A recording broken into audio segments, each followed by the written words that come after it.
We have with us Dr. Bellu Mehraji from Auro University, Sri Aurobindo Society in Pondicherry, who is collaborating with us. On behalf of Sri Aurobindo Integral Life Center, Auro University, and on behalf of Sri Renaissance-AuroBharati, Sri Aurobindo Society, it is my pleasure to welcome all of you. I want to give brief, introduction what Sri Aurobindo Integral Life Center, and I'll request Belluji also to give brief idea about her center. But I just take liberty of sharing some introduction of Sri Aurobindo Integral Life Center. We are at Surat, Auro University is Surat, and this is founded by Sri Hasmukh P. Rama, Chancellor of Auro University. It is established on the premise of Auro University and the only university in the world established for making one realize the integral education of Sri Aurobindo and the Mother in higher learning. The center is dedicated to Sri Aurobindo in realizing his vision and thought on integral life. It aspires to be global hub for study and research in Sri Aurobindo and his philosophy, vision, and work. It aims to help all those interested in human future to reach the new consciousness that Sri Aurobindo and the Mother have foregrounded. Today, what the project all of us are joined is the objective of this project is to study spiritual foundation of Indian art and culture in the light of Sri Aurobindo and his contemporary. As we are in the era of transformation of the modern man who is engrossed into existential dilemma of the material world, it becomes imperative to study the roots of spirituality to remain in the present and design the future. And to find the roots of spirituality, one has to dive deep to explore Indian culture. Sri Aurobindo viewed this Indian culture as an expression of the spiritual essence and evolutionary destiny of the country, describing ancient Indian civilization as it characterized by a spiritual cultural unity. He explained that the core of India's cultural foundations was the seeking of ultimate truth and realization of the divine. Sri Aurobindo saw India's cultural heritage as source of universal wisdom that could contribute to the spiritual progress of humanity. He emphasized the need for India to rediscover and revive the spiritual heritage in order to fulfill its spiritual destiny and being about a new era of human evolution. I quote from the book Renaissance in India. The spirituality is indeed the master key of Indian mind. The sense of the infinite is native to it. India saw from the beginning, and even in her age of reason and her age of increasing ignorance, she never lost hold of its insight. That life cannot be rightly seen in the soul light, cannot be perfectly lived in the soul power of its externalities. She was alive to the greatness of material laws and forces. She had keen eye for the importance of physical sciences. She knew how to organize the arts of ordinary life.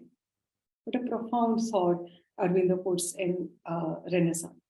India has unique spiritual heritage that can provide a powerful foundation for its cultural and social development, and that by rediscovering and revitalizing this heritage, India can achieve a new sense of national identity and purpose. The spiritual problem of modern man must be approached in a unique manner. Sri Aurobindo observed that India possessed a dual nature. On one hand, it had rich cultural and spiritual heritage, and on the other hand, it had been oppressed and subjugated by colonial power of centuries. In order to create new cultural identity for the nation, Sri Aurobindo believed that Indians needed to overcome the psychological and spiritual effects of colonialism and rediscover their unique cultural identity. And Sri Aurobindo's philosophy, an important point is that all issue of life arise from a lack of harmony. To bring that about harmony, one must strive to think and live integrally. An individual progress spiritually, the task of achieving spiritual integration becomes even more critical. Art as a human endeavor offer promises as a means to overcome this challenge. Sri Aurobindo's philosophical anthropology recognizes spiritual integration as an inherent difficulty of human conditions, while emphasizing the potential of art as a solution. Art can serve as a bridge between the individual and the collective, allowing people to express their individuality while also connecting them to the larger community. The character or swabhav of India is founded on self-realization and self-expression through various forms of art. Beneath this process of learning and expressing oneself, there is a subtle element that is visible in all forms of art. Spirituality, which is the identity of India. The arts in India are not just a means of entertainment or expression, but they hold a deep spiritual significance that connects the individual to the divine. Through dance, music, painting, and other art forms, people can transcend their individual selves and connect with something larger, tapping into spiritual energy that is inherent to the country. Sri Aurobindo's philosophy emphasizes the significance of art in transcending the difficulties that are inherent in the human condition and achieving spiritual harmony. The arts in India, with its rich cultural and spiritual heritage, provide an avenue for individuals to connect with something larger and to overcome the sense of fragmentation that is prevalent in modern society. By recognizing the spiritual dimension of art, people can experience a sense of unity and connectedness that is essential to human experience. India's artistic heritage is deeply intertwined with spirituality, with its influence evident in various forms of arts such as literature, painting, sculpture, architecture, and performing arts too. The spiritual tradition of Hinduism, Buddhism, Jainism, and Sufism have all contributed to shaping this symbolism, themes, and aesthetic vision seen in Indian art. Indian temple architecture and sculpture are considered the highest expression of the spiritual basis of Indian culture, showing intricate details and rich colors. The long tradition of painting in India, from the Ajanta murals to the miniature style of the Mughal and Rajasthani schools, also reflects the influence of spirituality in India, of Indian art. Religious and spiritual themes dominate much of India's greatest works of art, while the classical dance such as Bharatanatyam, Kuchipudi, Kathak convey spiritual messages through intricate gestures and movements. Indian classical music, which finds its origin in Samveda, is also well known for its ability to take both musician and listener to spiritual ecstasy. To create new cultural identity for India, there needs to be deep reconnection with its ancient traditions. The integration of these traditions into modern Indian life is essential for growth and development of harmonious and connected society. Therefore, recognizing the spiritual dimension of art and embracing India's artistic heritage can play a significant role in achieving the goal. With this preface, we are starting with Sri Aurobindo's work. We are going to explore Sri Aurobindo's work through Renaissance in India and other essays on Indian culture.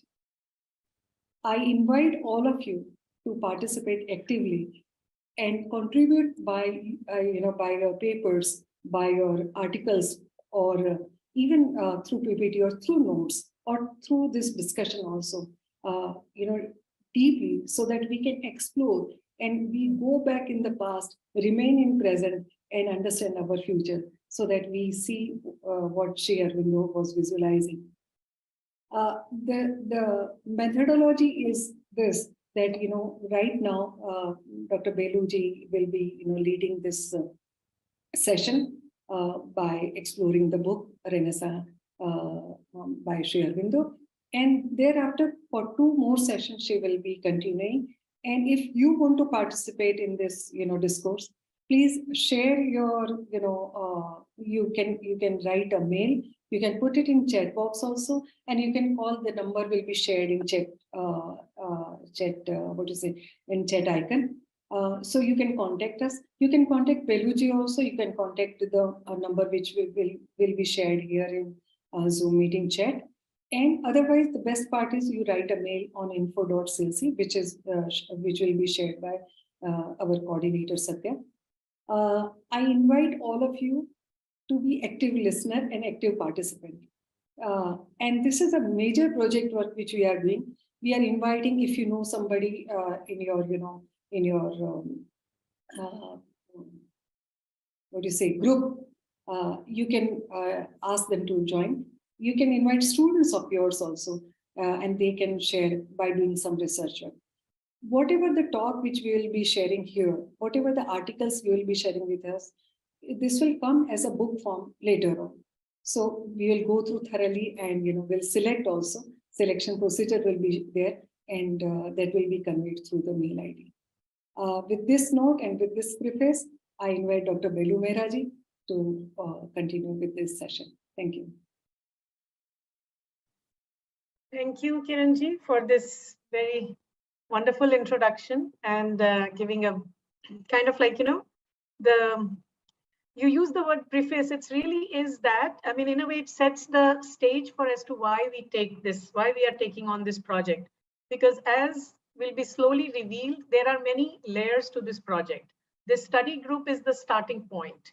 In a way, we are like, immersing ourselves into words of Sri Aurobindo and on this topic of Indian art. And once we are immersed and once our consciousness is soaked into that, we will be slowly revealing other layers to the project, which will involve actual very active interaction and hands-on work with artists, inviting artists to be part of our project as well.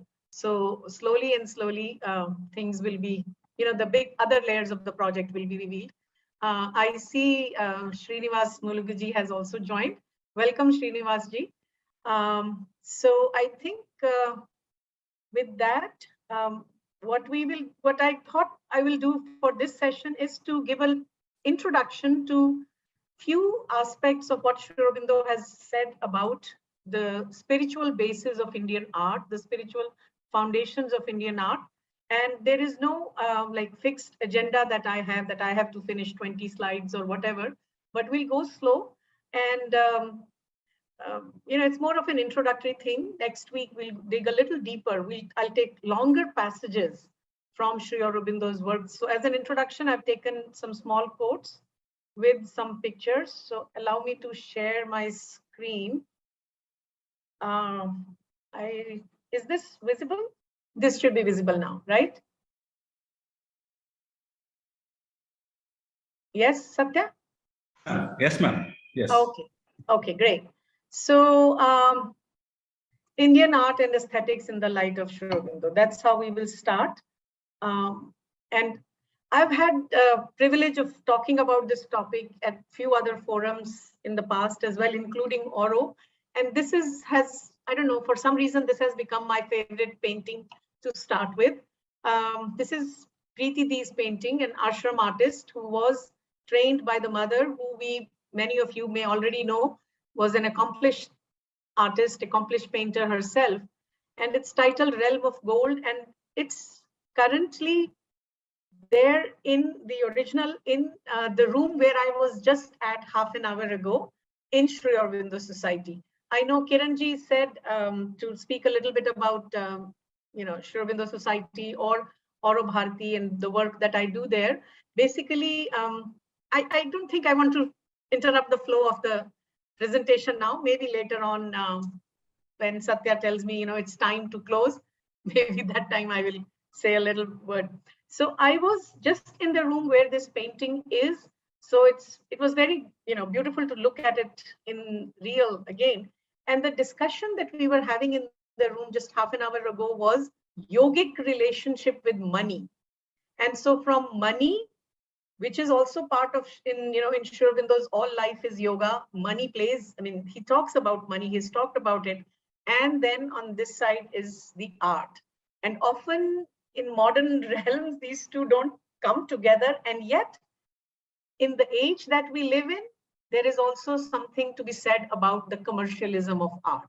So as Kiranji was saying, if we need to go back to what was best in our culture, what were the best values, the best foundations on which our culture was built up, art was supposed to be the highest expression of the soul. And the way Sri Aurobindo defines culture, art, is in that higher mind's expression, the higher vitals expression of the being. So whatever the highest values, the highest ideals, the upward will of the people that were part of the soul of Indian culture, those ideals dictated or were expressed through the highest expressions of art. So this painting in particular, which is titled Realm of Gold, it's Sri Aurobindo gazing into infinity. It somehow kind of, brings back this idea that from the infinite, the artist seeks the inspiration to express something in finite form. This is what is at the core of Indian art. But let me also begin with this, just one anecdote from Sri Aurobindo's conversation once when somebody asked Nirod Baran, who was his doctor as well as scribe, the way Rishi Vyas had Ganesha as his scribe for Mahabharata, Sri Aurobindo had Nirodha as his scribe for Savitri. And when Nirodha asked him, where do you get your beautiful sense of humor? Sri Aurobindo said simply, Raso Vai Saha. Verily, he is delight. Supreme is the delight. So all creation, all manifestation in the Indian view of existence comes from Ananda, comes from delight and seeks delight through all finite expressions. There is that seeking of infinite, which is equivalent to the seeking of delight. So this is very closely connected with the way India has understood its artistic and aesthetic culture. So if Sachidanand is the highest conception the Indian spiritual mind has come up with to, if I can use the word define, or to speak of as the supreme, whatever the supreme being is, the supreme consciousness is, Sat Chit Ananda. The Ananda is that which expresses through beauty.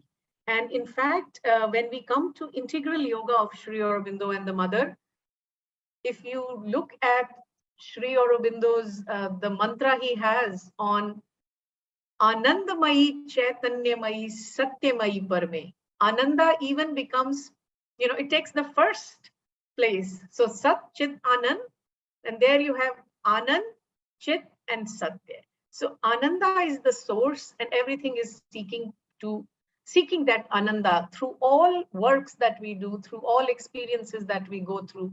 And beauty, as Mother said, in the physical realm, on the physical plane of consciousness, is the form in which Ananda expresses itself. So these are some of the core ideas of Indian foundations or spiritual foundations of Indian art. And as Sri Aurobindo again points out at another place, about the whole manifestation being the dance of Shiva. So, the Tandava, the Ananda Tandava and the Laya coming together, or the Ishvara and the Ishwari, or the Purusha or Shakti, Shiva or Shakti coming together to, in this ecstasy, in the dance of Ananda.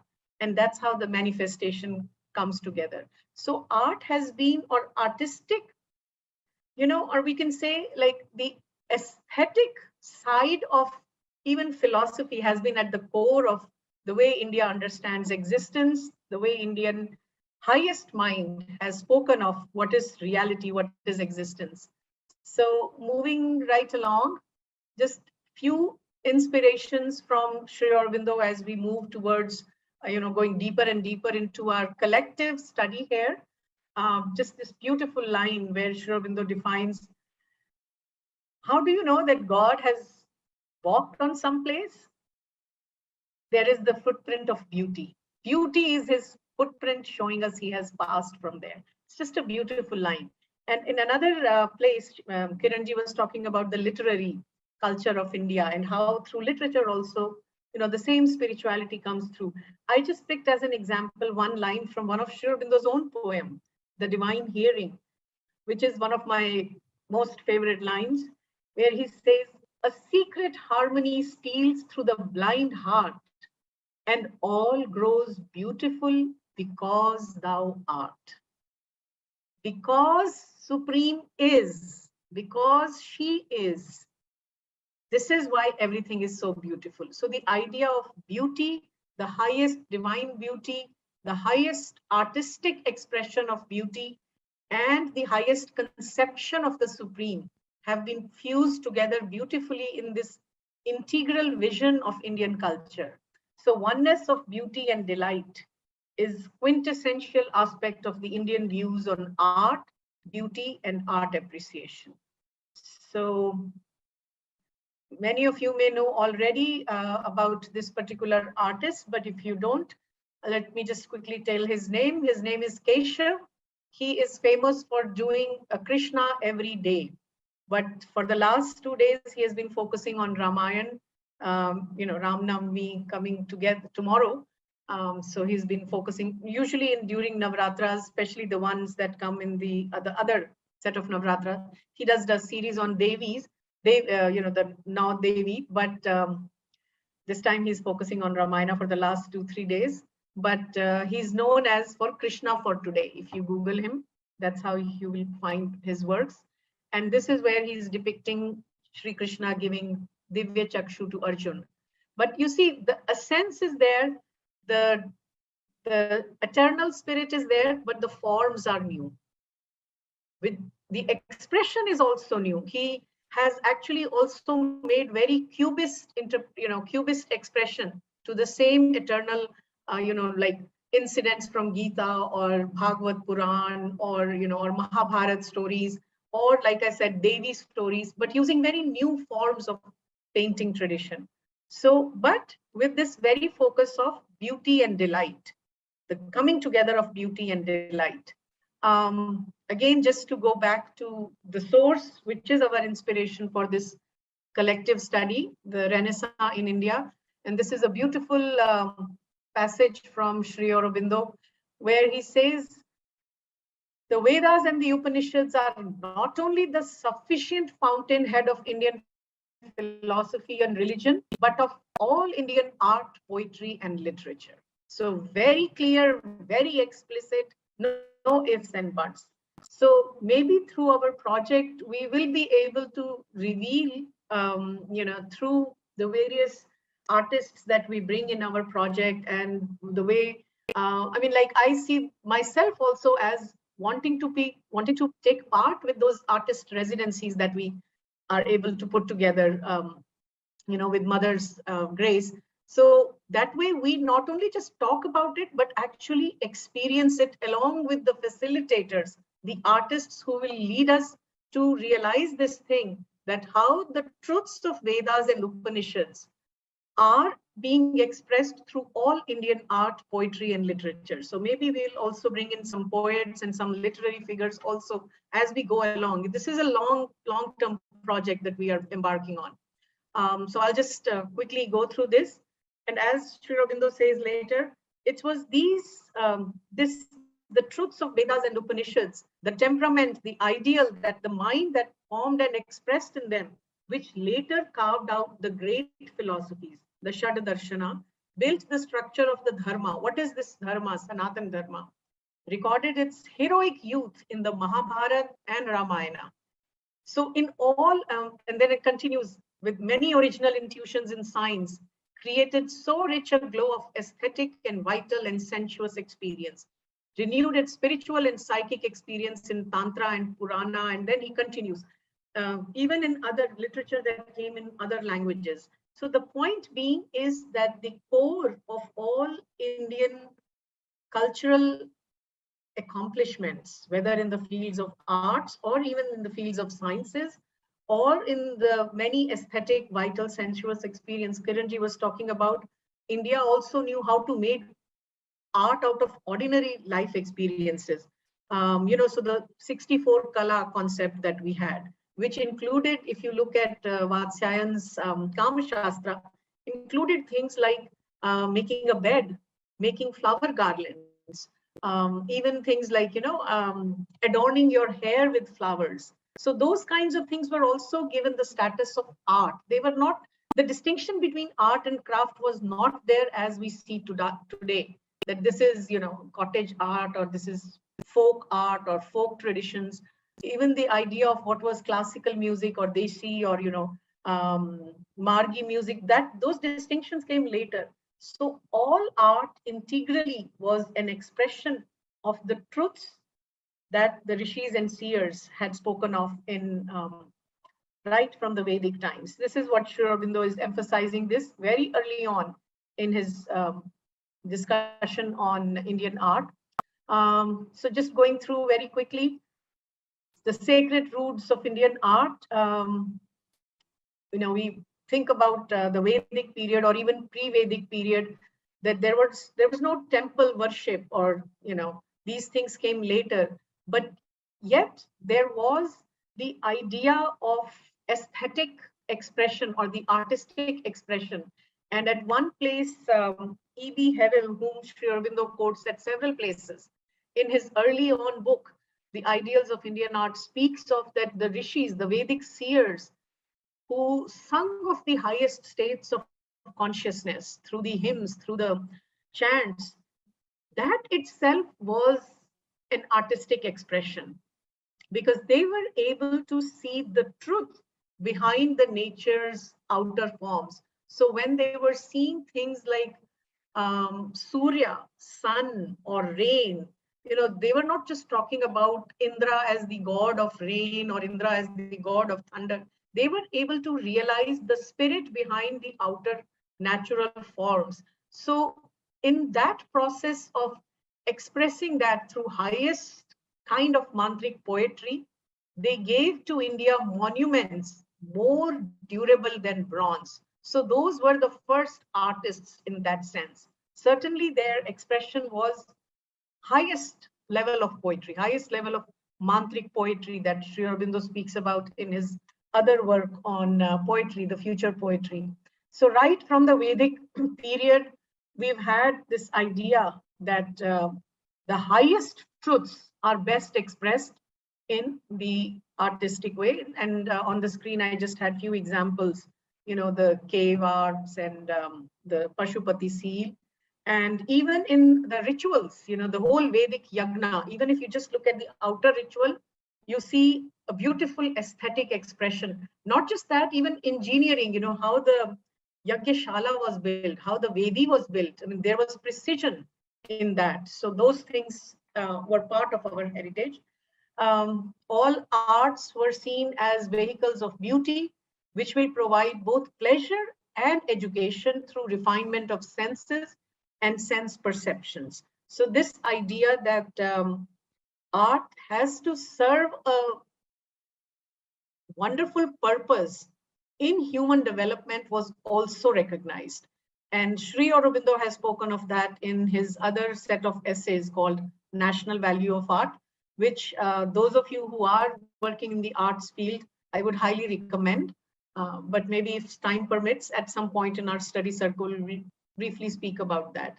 The idea that one who does not appreciate literature, art, beauty is as good as an animal was precisely spoken of by King Bhartrihari in his Niti Shatakam, in his Century of Life that Sri Aurobindo also translated.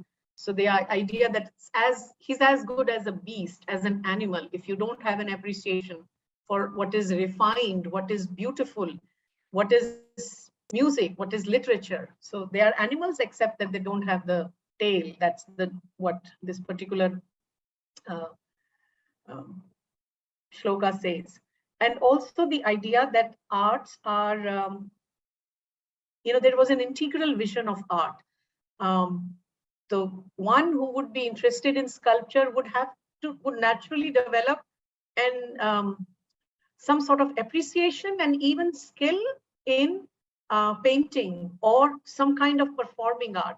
So there are stories that are there which describe this interdependence, but in the interest of time, I'm not going to go into the stories, but the idea that all arts are connected, there is an interdependence and some sort of a unity there was very much understood both in our two of our major texts, Natyashastra and Vishnu. Maybe in the group, I see that Satya also created that WhatsApp group.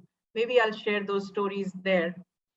Then we also have stories which speak about, maybe this also, I'll actually probably share some things from this in the WhatsApp group itself, instead of taking time here. So there are a couple of stories that also speak about how all art comes from the higher realms, the divine origin. These are just two stories about painting, but there are other stories about music, dance, things like that. Even up to very contemporary times, there are stories that speak of how all art has to be offered to the divine. Only then it becomes its purest expression.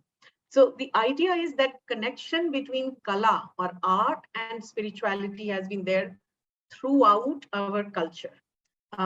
That has been emphasized. This is what I wanted to emphasize through this. So coming to Sri Aurobindo here. Yes, Sri Aurobindo has spoken about the highest and the best of Indian art. And at the same time, he realizes that it does not mean that all art in India reached at that level. But whenever, Sri Aurobindo was not only a cultural connoisseur, he was also a cultural critic in the highest sense of the term, that he gave us a theory of understanding cultures, engaging in cross-cultural studies as well. And one of the things he says is that when you look at a culture, especially one that is foreign to you, you must look at the highest that that culture has been able to produce.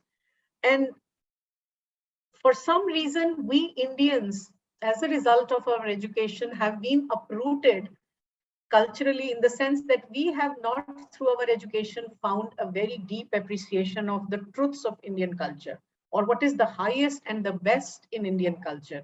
So in a way, we are, when we are studying deeper aspects of our culture, it is foreign to us for the most part.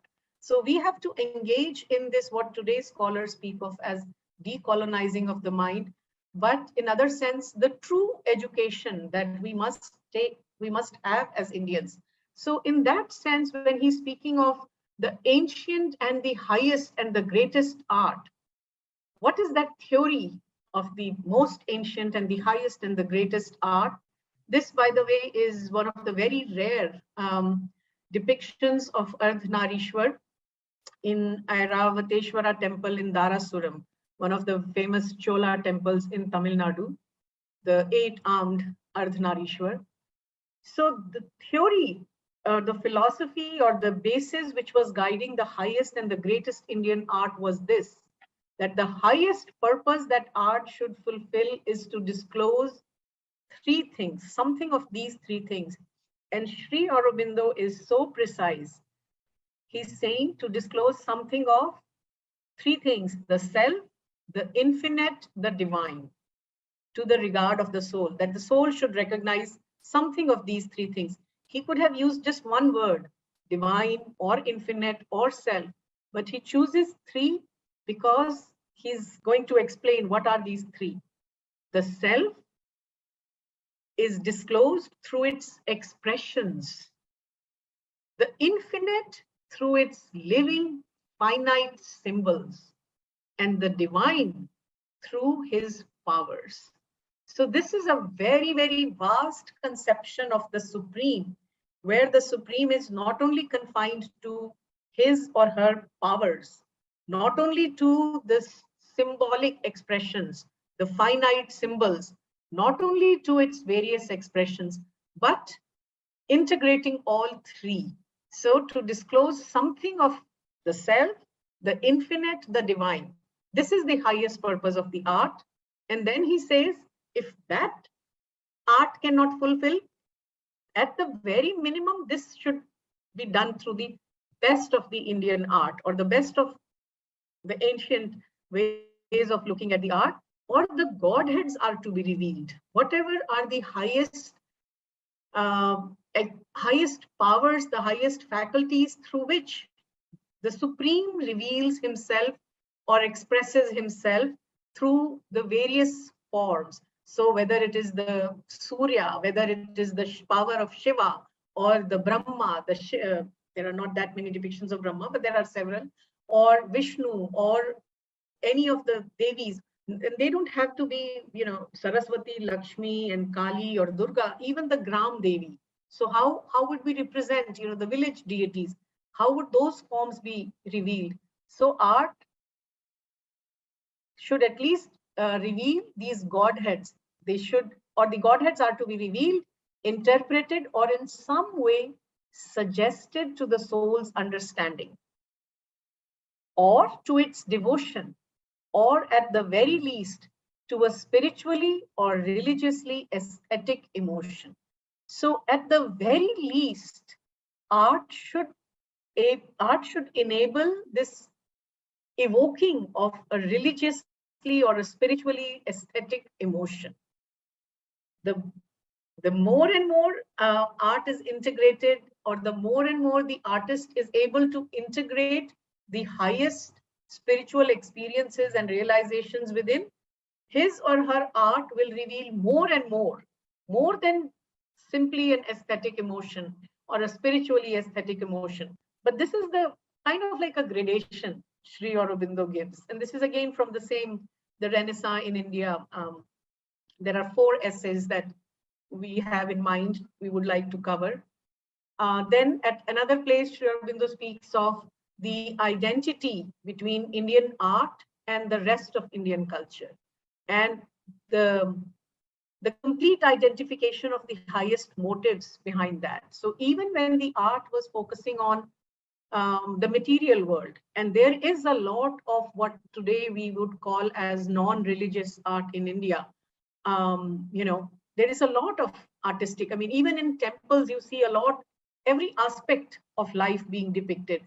And a couple of examples are there, like, this particular thing from this particular sculpture. I'm sorry, I have some other things on my screen, so I can't see which sculpture it is. Yeah, so here in this particular image here, she's not a goddess as such. She's one of the Sundaris who are depicted at, these in the corners of certain, on the top of the pillars. This is very quintessential to the Hoysala temples in Karnataka, which are scattered throughout Karnataka. And you see this kind of grace, this kind of beauty that is there. And, so even this sort of non-spiritual, non-religious expression, there was always an emphasis on some kind of spiritual motive or spiritual seeing or spiritual aesthetic emotion that it should evoke. So I'm just going a little faster because of the time, we're just being mindful of that time here. This is a painting from Ajanta, and at some point in our rest of our study circle, we will discuss specifically Sri Aurobindo's beautiful interpretation or critique of this particular painting from Ajanta. It's from, it's called the Adoration, from the Adoration group. But I have just used it here to just emphasize this aspect that, that as per the Indian artistic theory, what Sri Aurobindo emphasizes, that it's not what you see from the outside, but the true reality is that which is behind. And in Sri Aurobindo's interpretation of this particular painting, it will be revealed how he's talking about the reality that is hidden. So it's the one who has the inner vision, the rishi, the seer, the yogi, the poet and artist. See how he's combining the true artist, the true poet in Sri Aurobindo's way of looking at arts and spirituality, have to have that inner vision, that inner drishti, which a seer and a yogi develops. And even from going back to our ancient traditions, our shastras on arts and painting and sculpture, and they speak about that the first thing is that the artist should do the dhyan, meditate on the deity that he or she wants to express or to carve through the stone or in bronze. Do a dhyan on the deity. Let the vision, let the image of the deity be revealed to you within, and then express it through your work. So it is those who see with the sukshma drishti, the inner vision. They are the ones who are truly artists in this vision. So another thing, so at one idea is, Sri Aurobindo, that reality for reality's sake is not the Indian view of art. Similarly, beauty for beauty's sake is not the Indian vision of art. So Sri Aurobindo is also very clear what if we follow these things, this idea of art for art's sake, or beauty for beauty's sake, or reality for reality's sake, we will be limiting the scope of what true art is supposed to do or can express. So beauty for beauty's sake, he seeks, that's the tyranny of the aesthetic imagination.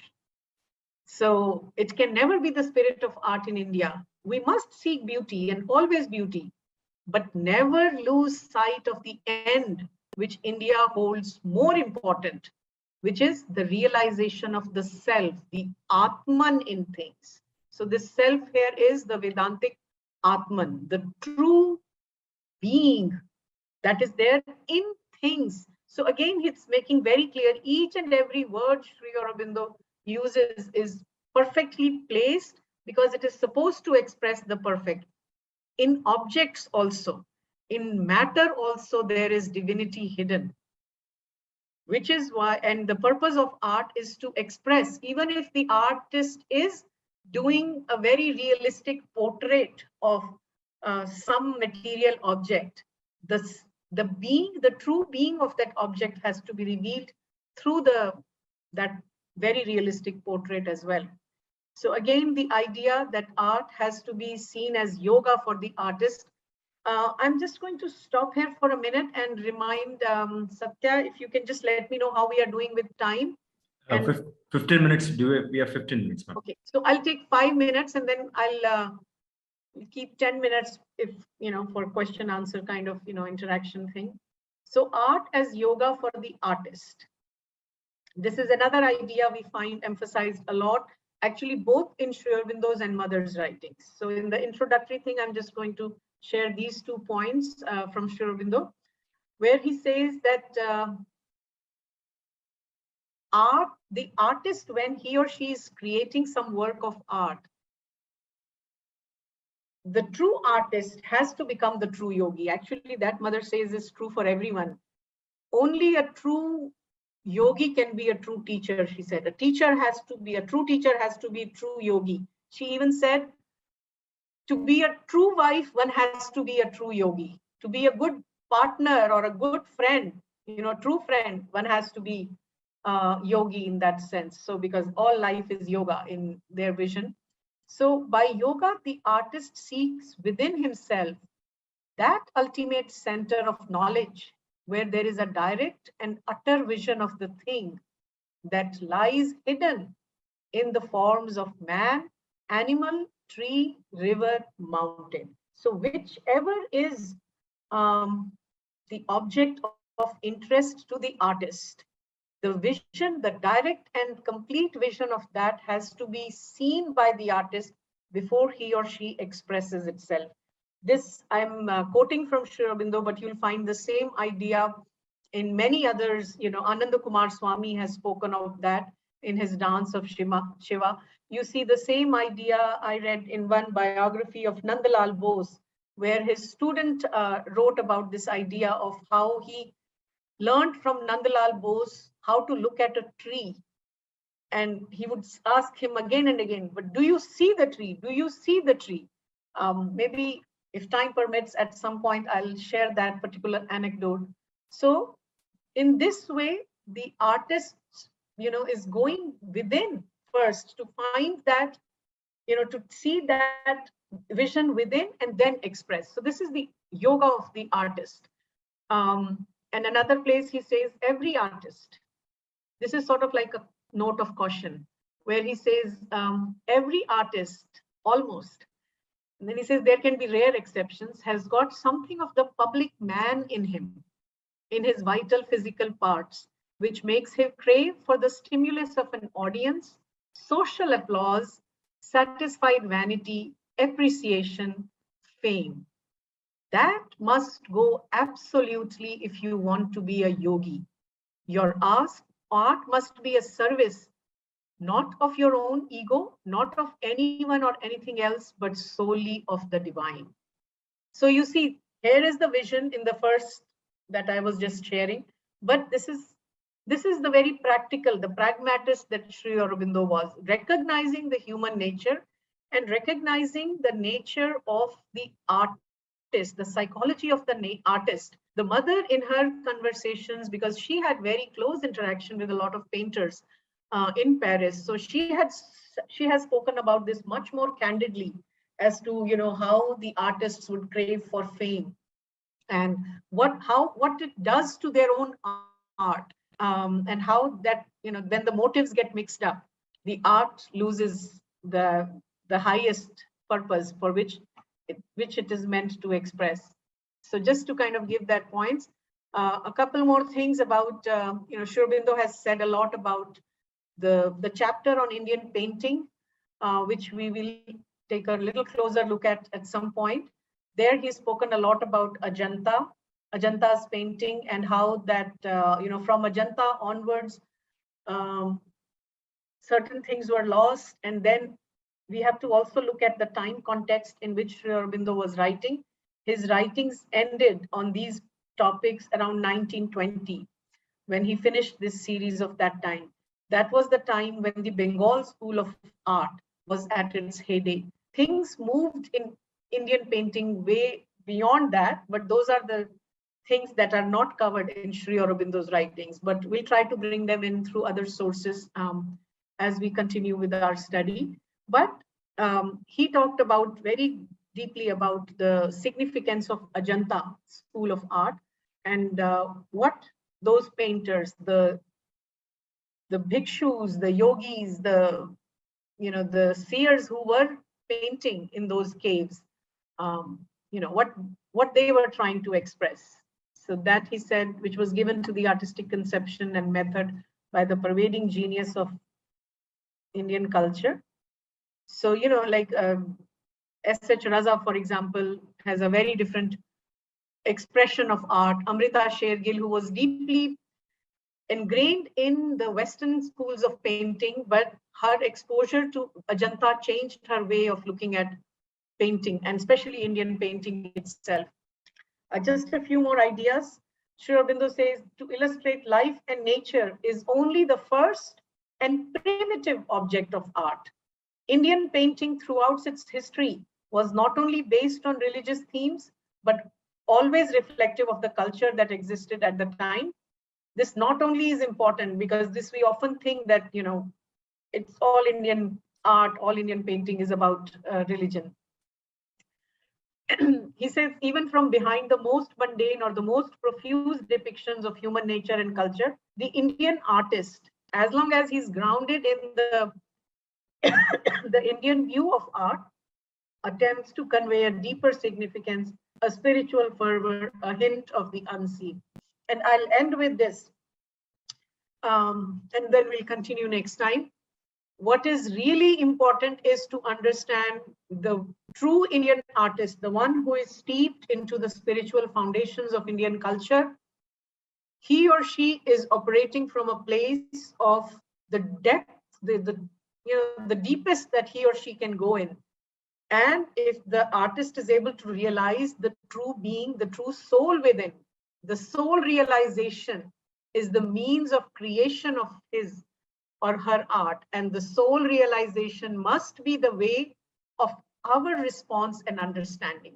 So what Sri Aurobindo also emphasizes is that not everybody has to become an artist, but everybody must develop some sense of aesthetic appreciation of what is refined and what is beautiful.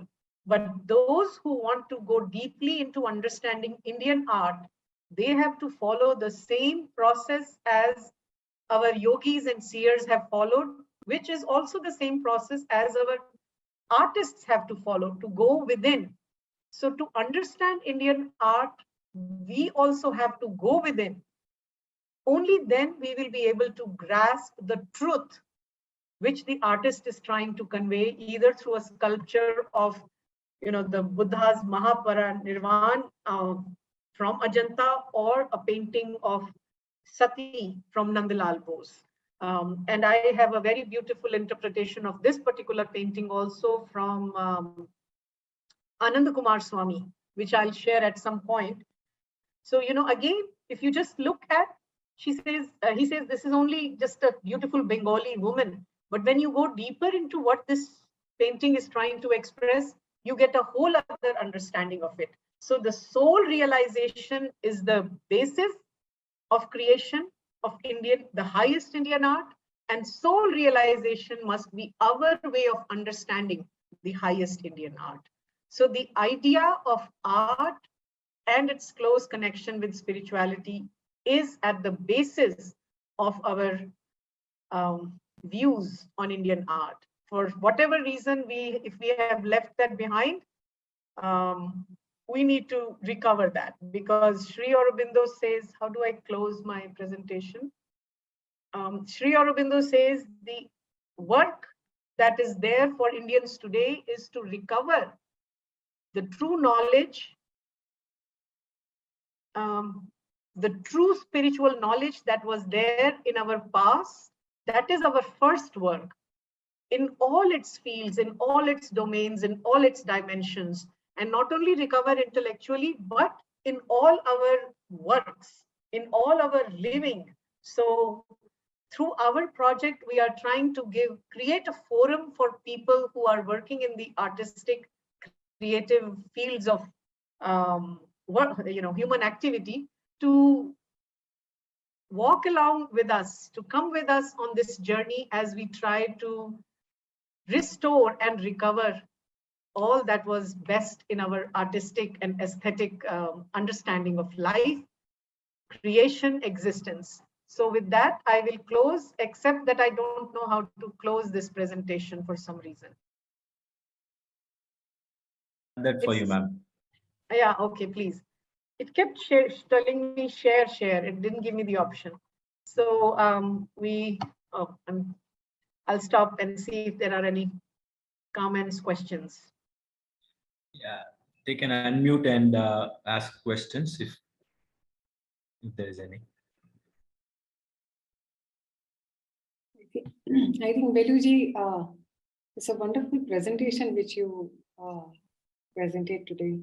It gives very, deeper meaning. Whenever you read Sri Aurobindo, it is like it brings you that you are in yoga.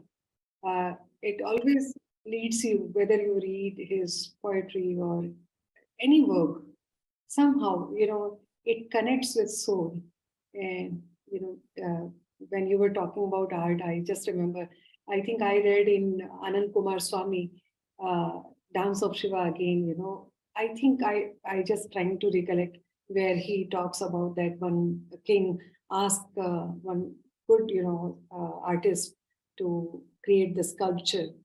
So many failed. I don't exactly remember, it is Anand Kumar Swami or somewhere else. And one artist visited that city. And, people, they used to say, this can be the model, that can be the model. So he asked king, and what can be done? He said, what kind of, sculpture you want? And whatever, king narrated, he listened to it. And then he went in one of the caves, stayed for 15 days, 20 days. King was worried that whether he is alive or not. But when he came back, and what he did was miracle for the king. What I meant by that, it is like Antardhan. Ultimately, whatever he brought out, it was not from any duplicate or replica of anything, but it was from within. And then that is true art. So I think whenever I read about Sri Aurobindo's works, whether it is National Value of Art or Renaissance, It is something like that. It is a yoga. It is always connect. So nice presentation. It's wonderful to hear you. I request participants also to share their views. It's not only question answer, but all of you are so learned and so scholar. I would, it will be wonderful if you Namaste. Yeah. Namaste. I just wanted to say the same thing, that the whole presentation was so beautifully composed, and it was each and every quote of Sri Aurobindo, as well as the explanation was simply going in. So thank you so much, both of you. You were fabulous.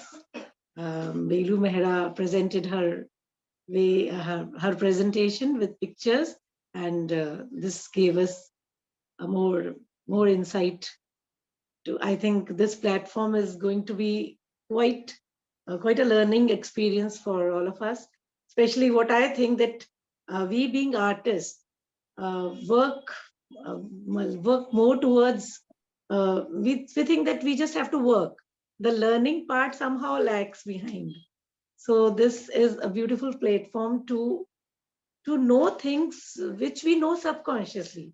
There are things an artist is not able to express in words, like the ones who are dealing with visual arts, painting, sculpture. For them, words are not that, they don't have that flair, or they are not into too much of reading. So these sessions would really help us to know what we are doing and what we have been doing for such a long period of time. So thank you so much, both of you. It was a wonderful session. You can give some little introduction about yourself. Yes, I am Bindu Popli from Delhi, and practicing visual artist. I do painting. So I'll be sharing more about myself, or you said that we can give some write-ups also. Yeah, please. So maybe you'll find them weird, but it's going to be my expression. So this I'm liking that this platform is quite informal, and we'll get to know much more about Sri Aurobindo. And the best thing is that in the end, what Dr. Mehra said, that it's not only about the artist who has to become a yogi. The seer, the one who sees, or the one who understands, is also in the journey, is also on the same journey to become yogi. That's why I think this statement of Sri Aurobindo, that all life is yoga, is going to be much more clear through these sessions.